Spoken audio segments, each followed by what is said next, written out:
Assalamualaikum warahmatullahi wabarakatuh. Halo semuanya, perkenalkan nama saya Simbi Dena Pratiwi dari kelas 1 PKD 1. Di sini saya akan menjawab dari tugas yang diberikan oleh Pandian.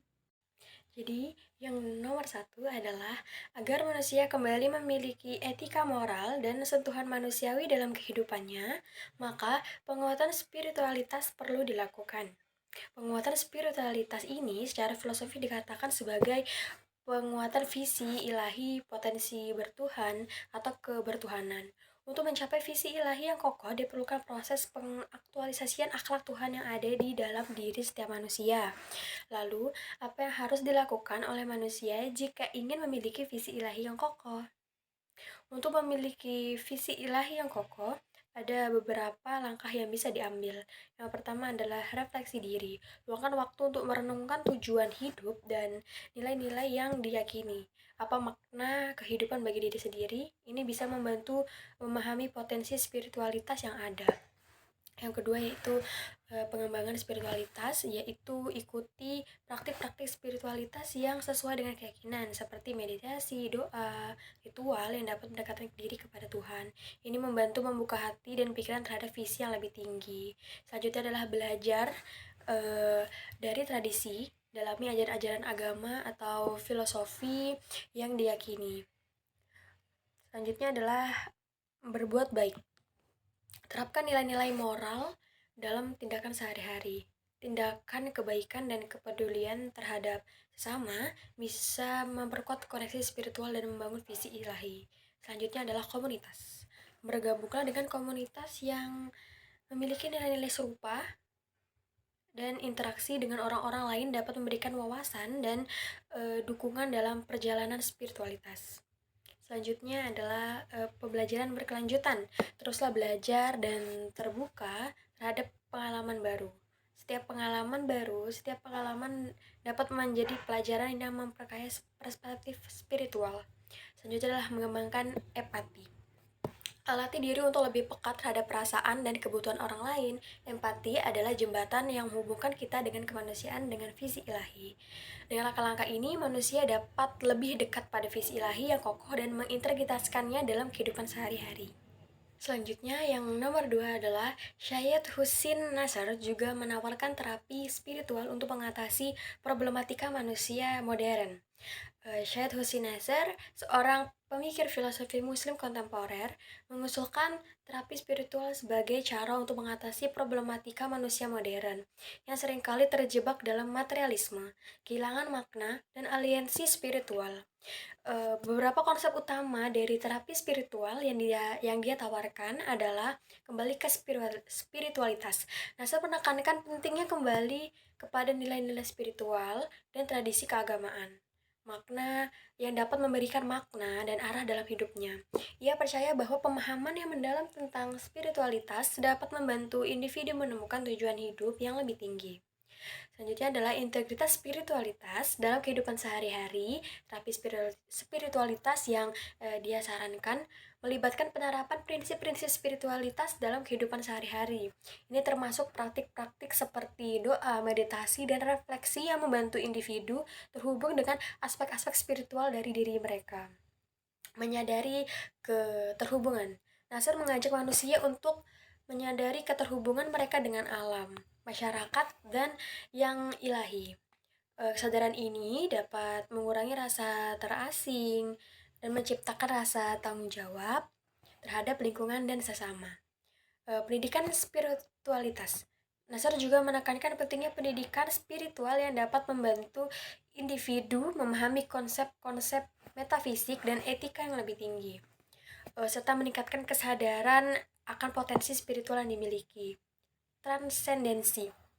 Terapi spiritual ini mendorong individu untuk mengejar pengalaman transendental yang menghubungkan mereka dengan realitas yang lebih tinggi, melampaui batasan-batasan material dan emosional. Selanjutnya adalah menghadapi krisis eksistensial. Dalam dunia modern yang seringkali memberikan tekanan psikologis dan emosional, Nasr menawarkan pendekatan spiritual sebagai cara untuk menghadapi krisis eksistensial dan menemukan ketenangan batin. Dengan pendekatan ini, Nasr berupaya untuk membimbing individu menuju pemahaman yang lebih dalam tentang diri mereka dan hubungan mereka dengan Tuhan, sehingga dapat mengatasi tantangan kehidupan modern dengan lebih bijak dan bermakna. Selanjutnya yang nomor 3, mengapa kesadaran spiritual disamakan dengan kesadaran ketuhanan? Kesadaran spiritual dan kesadaran ketuhanan dapat diartikan secara sama dalam konteks tertentu, yaitu ketika keduanya berkaitan dengan makna yang dapat memberikan dampak pada perilaku seseorang. Kesadaran spiritualitas berarti menyadari hakikat sejati manusia sebagai roh dan mengalami jati diri yang sejati. Sementara itu, spiritualitas dapat membantu manusia untuk memberdayakan potensi yang diberikan Tuhan, memahami arti hidup, memperoleh ketenangan lahir dan batin, mengembalikan dan mempertahankan keyakinan, menjalin hubungan baik dengan Allah, mencapai kehidupan yang lebih bermakna. Bagaimana cara untuk melatih kesadaran spiritual?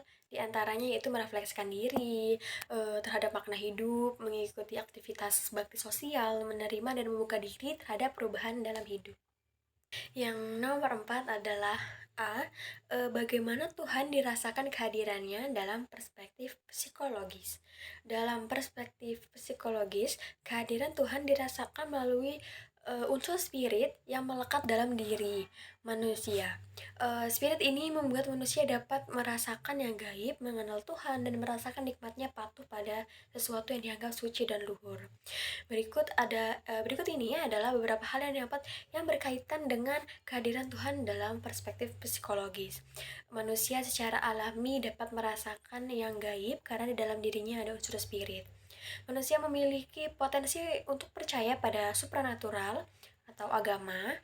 Sinergi antara eksplorasi psikologis dengan potensi diri manusia akan membentuk sumber-sumber keyakinan terhadap agama secara psikologis. Siapa mengenal dirinya, niscaya ia akan mengenal Tuhannya. Yang B, bagaimana Tuhan disembah oleh masyarakat dalam perspektif sosiologi. Dalam perspektif sosiologi, Tuhan disembah oleh masyarakat melalui pengalaman konkret yang terjadi di masa lampau dan masa kini. Sosiologi memandang agama tidak berdasarkan tes keagamaan, melainkan pengalaman konkret tersebut. Pendekatan sosiologi penting dalam memahami agama karena banyak kajian agama yang berkaitan dengan masalah sosial. Agama diturunkan untuk kepentingan sosial sehingga dapat dipahami dengan mudah melalui pendekatan sosiologi. Sosiologi agama merupakan ilmu yang berperan penting dalam menjawab berbagai realitas sosial kekinian, terutama dalam konteks keberagaman. Yang C adalah bagaimana Tuhan dirasionalisasikan dalam perspektif filosofis. Dalam perspektif filosofis, Tuhan dirasionalisasikan dengan pendekatan akal budi, yaitu dengan ketuhanan, dengan filsafat ketuhanan. Berikut adalah beberapa rasional Tuhan dan filsafat. Alam semesta bersifat terbatas dan diciptakan dalam waktu, sehingga pasti ada pencipta yang tidak terbatas dan tidak dibatasi waktu. Pencipta harus bersifat esa, yang darinya memancar sebuah wujud yang beragam dan tersusun. Tuhan didefinisikan dari sifat-sifatnya seperti maha tahu, maha adil, kekal, dan pencipta segala sesuatu. Orang yang menganut agama tertentu, seperti Islam, Kristen, atau Yahudi, akan menambahkan pendekatan wahyu dalam pemikirannya tentang Tuhan.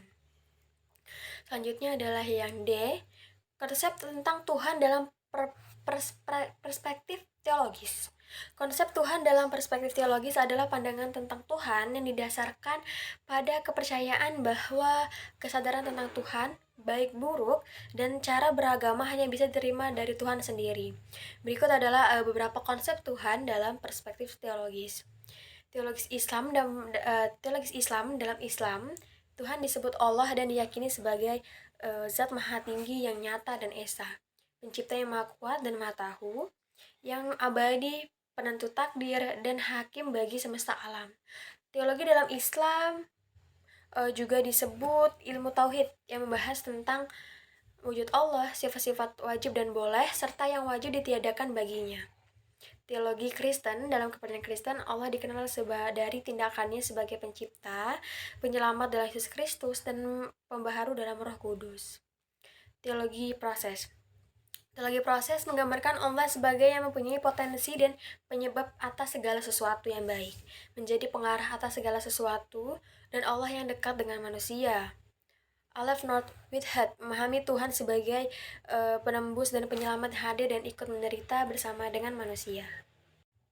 Selanjutnya yang nomor 5 adalah apa yang dimaksud dengan tajalliyat Tuhan.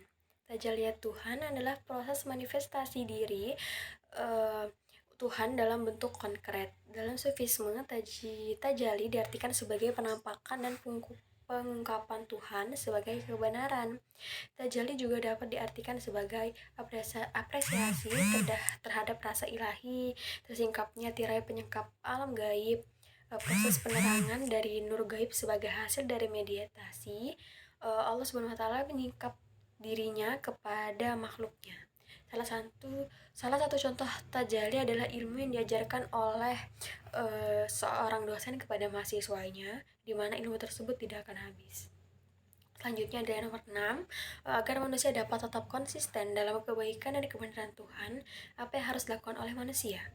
Dalam Islam, manusia dapat tetap konsisten dalam kebaikan dan kebenaran Tuhan dengan cara membangun kesadaran dan cinta kepada Allah, memberdayakan potensi yang diberikan Tuhan untuk melihat segala hal secara holistik, menyeimbangkan akal syahwat dan nafsu amarah.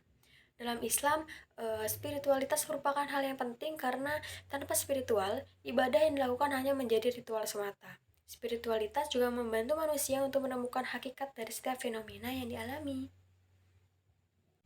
Sekian penjelasan dari saya. Terima kasih semuanya. Wassalamualaikum warahmatullahi wabarakatuh.